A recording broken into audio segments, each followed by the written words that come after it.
Hi friends.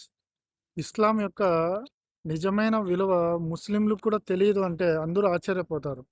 ఎందుకు నేను ఈ మాట అంటున్నానంటే, ప్రస్తుతం భారతదేశంలో ఉలమాలు పెద్ద ఎత్తున ముస్లింలు ఒక ర్యాలీ అయితే చేస్తున్నారు. అది కట్నానికి వ్యతిరేకంగా చేస్తున్నారన్నమాట. కట్న కానుకలు ఈ సాంప్రదాయం మన సమాజంలో ఉండకూడదు. అది సమాజానికి చాలా చెడు చేస్తుందనేసి వాళ్ళు ర్యాలీ తీస్తున్నారు. కానీ మీరు చూసుకుంటే ఇస్లాంలో ఈ కట్న కానుకల పద్ధతి, సాంప్రదాయమే లేదు.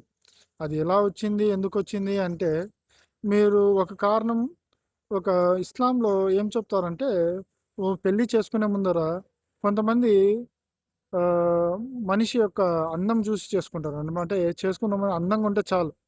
వాళ్ళకి ఇంకేం వద్దన్నమాట. దాని బేస్ మీద పెళ్లి చేసుకుంటారు. కొంతమంది కుటుంబము, వాళ్ళ ఖాందాన్ చూస్తారనమాట. అంటే వాళ్ళ పేరు సమాజంలో వాళ్ళ కుటుంబానికి ఎంత గౌరవం ఉంది, విలువ ఉంది, పేరుంది. వీటిని చూసి దాని బేస్‌గా వాళ్ళు పెళ్లి చేసుకుంటారు.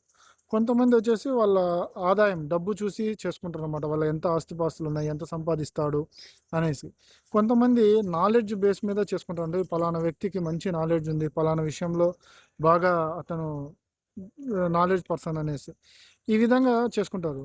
అదేవిధంగా కొంతమంది ఇస్లాం, ఆయన ఎంత మటుకు ఇస్లాంని ఫాలో అవుతున్నారు, వాళ్ళు అల్లాకి ఎంత భయపడతారు, నమాజులు ఏ విధంగా చదువుతున్నారు, ఈ డబ్బులు ఇవ్వడంలో, తీసుకోవడంలో నిజాయితీగా ఉన్నారా, అబద్ధాలు ఆడుతున్నారా, ఇట్లా వాళ్ళ ఇస్లాం వాళ్ళు దీన్ని వాళ్ళ ఇస్లాంని వాళ్ళ జీవితంలో ఎంతవరకు పెట్టుకున్నారో దీన్ని కూడా చూసి పెళ్లి చేసుకుంటారు. కానీ ప్రస్తుతం చూస్తే మీరు ఈ ఇస్లాం అనేది వాళ్ళ జీవితంలో ఉందా లేదా అనే పాయింట్‌ని అసలు మొత్తానికే మర్చిపోయారనమాట. అది అసలు విలువ లెక్కలేక వేసుకోవడం లేదు.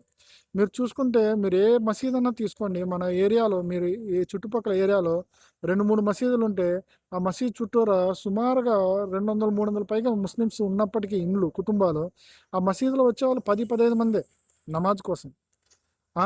అలాగా వాళ్ళు పెళ్లి చేసుకునేటప్పుడు ఇతను నమాజ్ చదువుతాడా లేదా అని చూస్తే వాళ్ళకి ఆటోమేటిక్‌గా తెలిసిపోతుందన్నమాట. వాళ్ళు ఎంత మాత్రం నమాజులు చేస్తున్నారు, ఇస్లాంని ఫాలో అవుతున్నారు అనేసి. కానీ వాళ్ళు పెళ్లి చేసుకునేటప్పుడు ఇస్లాం వాళ్ళ జీవితంలో ఉందా లేదా అనే విషయాన్ని పూర్తిగా దాన్ని పాయింట్‌ని వదిలేసారు, మర్చిపోయారు. అందుకనేసే ఇప్పుడు మనకి ఈ దౌర్భాగ్యం పట్టిందన్నమాట.